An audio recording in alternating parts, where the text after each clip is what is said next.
Abubakar Bagudu has called on partners to raise awareness among citizens about the importance of participating in government's budgetary processes. Mr. Bagudu stated this while playing host to members of the Open Government Partnership OGP Global Support Unit led by Ms. Maureen Karaoke in Abuja. He emphasized that the civil society organizations, CSOs, and other development partners play a crucial role in ensuring transparency, accountability, and a better understanding of governance. Mr. Bagudu stressed the need for citizens to understand why certain projects were prioritized, saying that informed advocacy could help promote better citizen engagement and understanding of government actions among the people.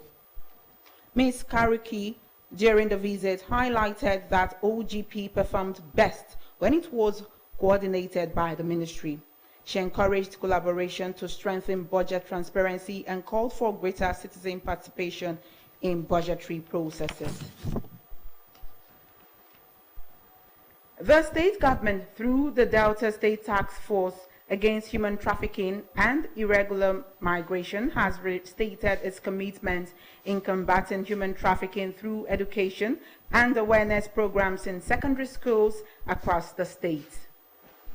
The State Task Force Against Human Trafficking and Irregular Migration, led by Attorney General and Commissioner for Justice, Mr. Ekemejero Okwavoriole, SAN, in collaboration with the Ministry of Basic and Secondary Education and the National Agency for the Prohibition of Trafficking in Persons, NAPTIP, commenced the implementation of schools' anti-trafficking education and advocacy project, STEP. Antonia Moa reports. We can't be trafficked. We can't be trafficked. The initiative was aimed to educate students on the dangers of trafficking and empower them to prevent it in their communities. Speaking at the commencement of the inauguration of the 30 Students Anti-Trafficking and Violence Against Persons Vanguards in Abraka Grammar School, Ethiopia East Local Government Area, the Benin Zonal Commander, NAPTIP, Mr. Sam Ofia, said the project will establish anti-trafficking vanguard clubs in 50 schools across the state, with 30 trained students per school.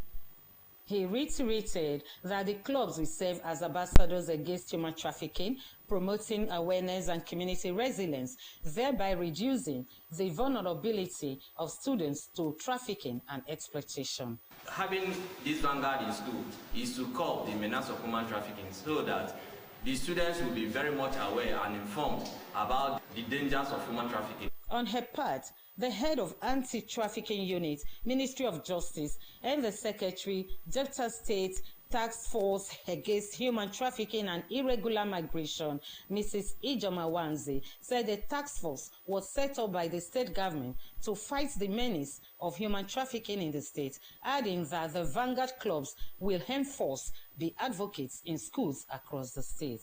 She explained that apart from the setting up of a task force against human trafficking, the state also passed a law against trafficking in persons known as Delta State Trafficking in Persons Prohibition Law 2024, indicating that Governor Sheriff Oboriwori was passionate in the elimination of trafficking and advised students to speak out whenever they notice signs of human trafficking in their environments.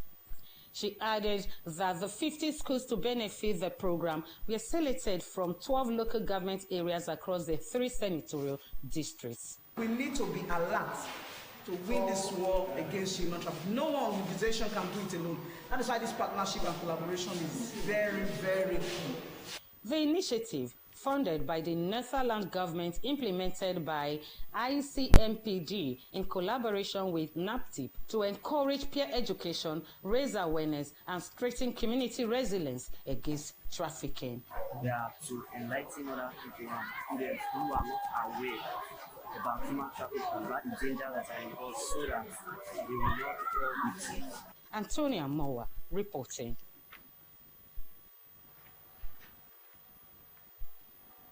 Governor Sheriff Oboriwori has been commended for initiating legacy projects and development in the state in line with the MORE agenda focusing on social, economic, and infrastructure development.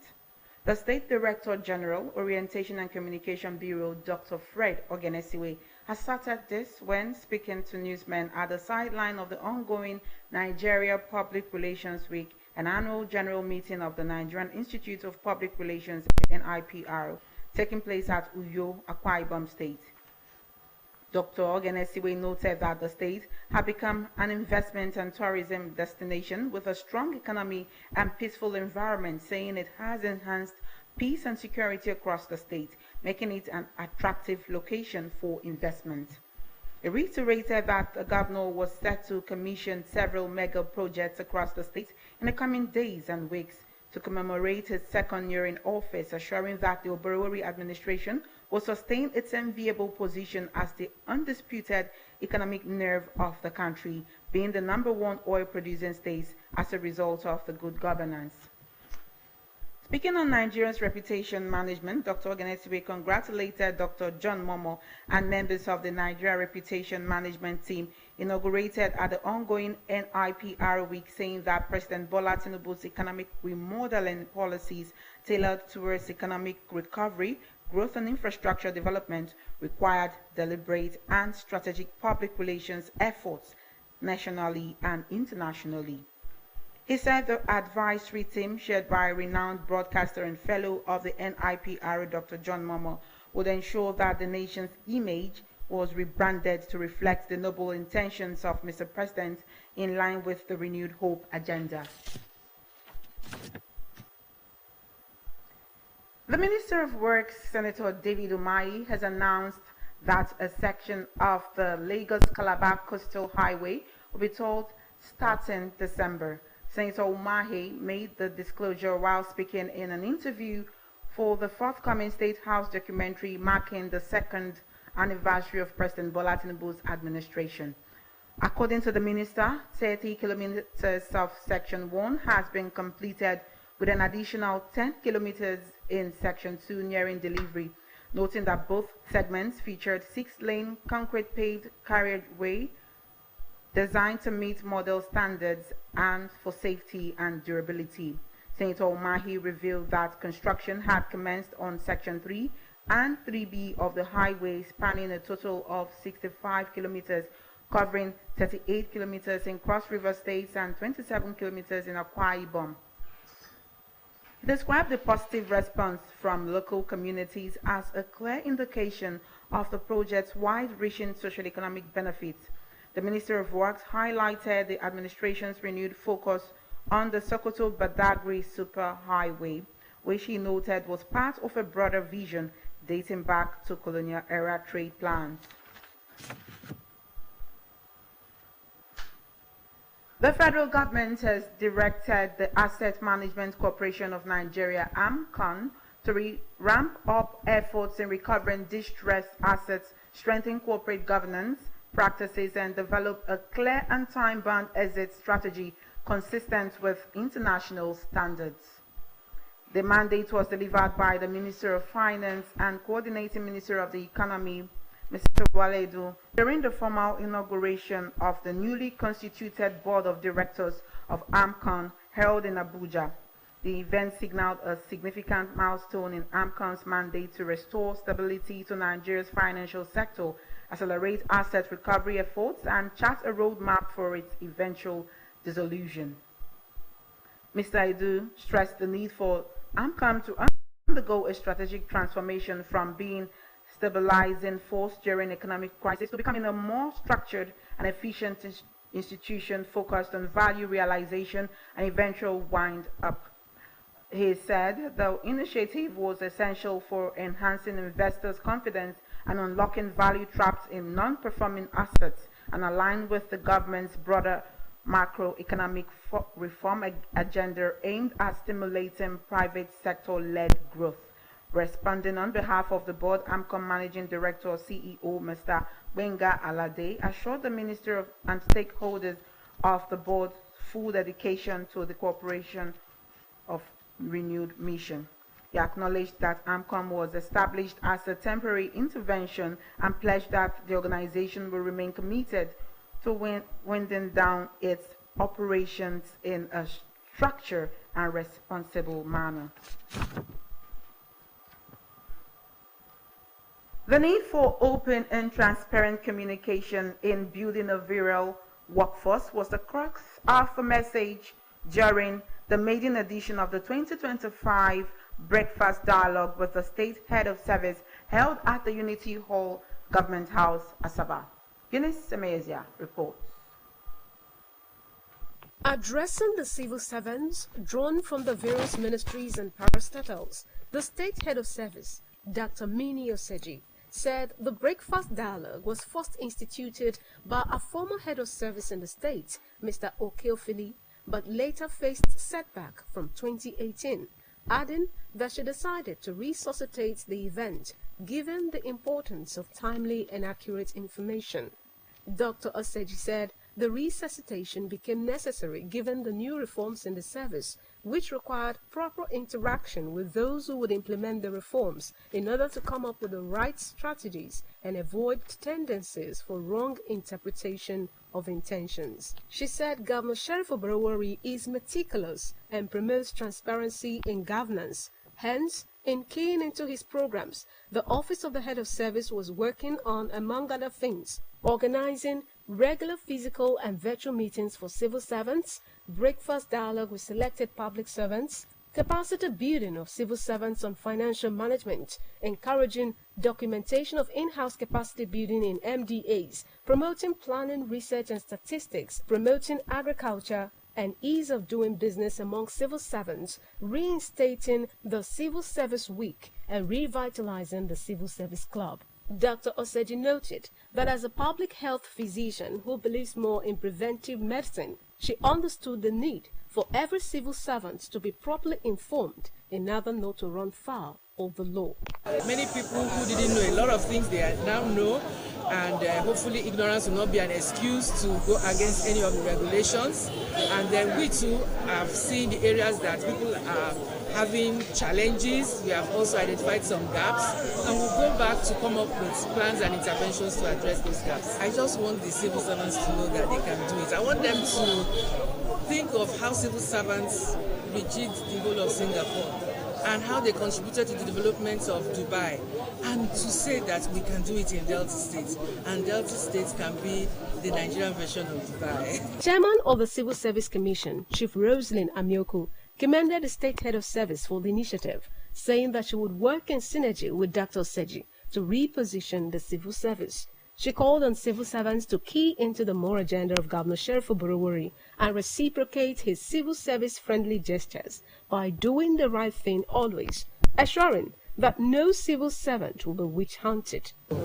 She's doing a good job, and I know in my own part I'm doing my best to move the state forward. With the screening we are doing now, you can see that I don't have any brother, I don't have sister, I don't have daughter. I'm doing the right thing. You get promotion from what you have put in. People are recognizing your efforts, and I'm appealing to civil servants to try and do the right thing. Participants expressed gratitude to the Head of Service and stood for the sustenance of the program. The event featured presentation on various topics by speakers including the State Head of Service, Mrs. Minnie Oseji, and a question and answer session to clarify grey areas. Eunice Semezia reporting. The federal government, through its Nigerian Midstream and Downstream Petroleum Regulatory Authority, NMDPRA, has said fuel tankers will no longer be allowed to move at night.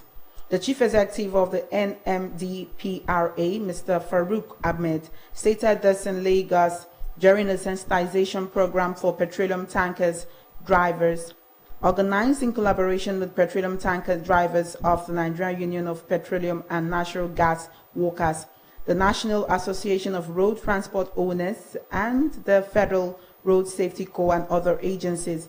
Mr. Ahmed, represented by the Executive Director of Health, Safety, Environment and Community at NMDPRA, Dr. Mustafa Lamord, disclosed that truck movement should be between 6 a.m. and 6 p.m. He added that the ban on 60,000 trucks will be implemented and no truck will load more than 45 liters by the end of the fourth quarter of 2025. Mr. Ahmed disclosed that a technical working committee comprising 13 institutions have been formed to address the trend. The NMDPRA director also added that petroleum tankers must be color-coded and properly branded for easy identification and enforcement. The state government says the 2025 cognitive and placement for primary 6 pupils has been scheduled for Saturday, May 24, 2025. A statement by the Director of Public Communication and Functioning Permanent Secretary, Ministry of Information, Mrs. Farizo Liko, says the time for the examination is 7 a.m. The statement added that the examination will help simultaneously across the state, urging parents, guardians, examinations to desist from all forms of malpractice, noting the need for parents and guardians to stay away from the centers during the period of the examination often and have a beautiful day.